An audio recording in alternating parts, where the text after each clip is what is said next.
ఒక ఉగ్రవాది పట్టుబడినాడట. అవును సార్ ఒక సామాన్యుడిగా కొన్ని ప్రశ్నలు అడగనుకున్నాను సార్. వండే నాకు పర్మిషన్ ఇవ్వండి సార్. ఇక్కడ ఆఫీసర్లు మాకే సమాధానం చెప్పలేదోడా, నీకేం చెప్తాడో? సార్ నా ప్రయత్నం నేను చేస్తాను సార్, పర్మిషన్ ఇవ్వండి సార్. సరే బా. Thank you sir.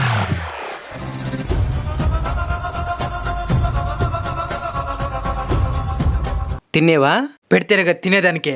ఆకిలే తుపాకులు బాంబులు తిను. ఇప్పుడు అర్థమైందా? ఆకలి ముందు నువ్వు నేను అందరూ సమానమే. దాన్ని చూసి నేర్చుకో.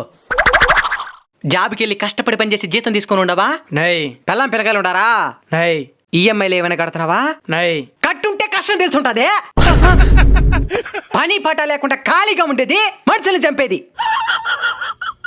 అసలు మీకు మనుషులు చంపని చెప్పి ఎవరు చెప్పినారు?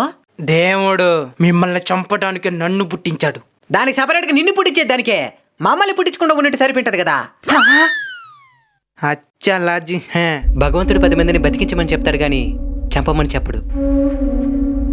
ఉగ్రవాదన్నా చిన్న చిన్న రోగాల్ని తట్టుకోలేకుండానే మనుషులు చచ్చిపోతున్నారన్నా. వీలైతే ఆ రోగాలని చంపునా. మితిమీరిన కష్టాలను భరించలేక మనుషులు ఆత్మహత్యలు చేసుకొని చచ్చిపోతున్నారన్నా. వీలైతే ఆ కష్టాలని ఖతం చేయనా. మనుషుల్ని చంపితే ఆ భగవంతుడు నిన్ను గౌరవిస్తాడు లేదో పక్కన పెడితే, మనుషులకి సహాయం చేస్తే ఆ మనుషులే నిన్ను చనిపోయేంత వరకు గుండెల్లో పెట్టుకొని చూసుకుంటారు. నేను మారిపోయాను. నేను నీతో పాటే వచ్చేస్తాను. ఇంక మీట మనుషుల్ని చంపను. మరి ఇప్పటిదాకా చంపిన దానికి శిక్ష ఎవరు అనిపిస్తారో?